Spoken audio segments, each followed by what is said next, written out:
要多。一块块厚实的白豆腐丢进油锅，清脆的油炸声让人食指大动。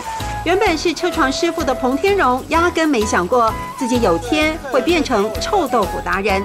其实真正的师傅是客人，客人跑来跟我讲说，我的小孩子叫我来，一定要吃你的臭豆腐。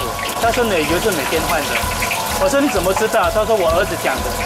他说我儿子每天下课的时候从你们后面走而去看到的。将心比心，干净成了彭天荣做生意的最高指导原则，要求桌上的酱料罐不能看到一点脏污，几乎到了洁癖的地步。你的店员啊，会不会觉得你这个老板真是要求？会吗？客家的想法比较固执，但是我们说对的事情，他会坚持下去做。走上固执的坚持，其实有段渊源。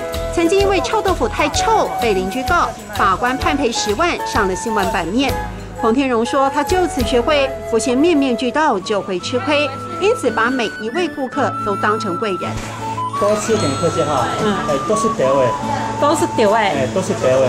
多吃一点，都是德味，都是德味，都是德味，都是德味。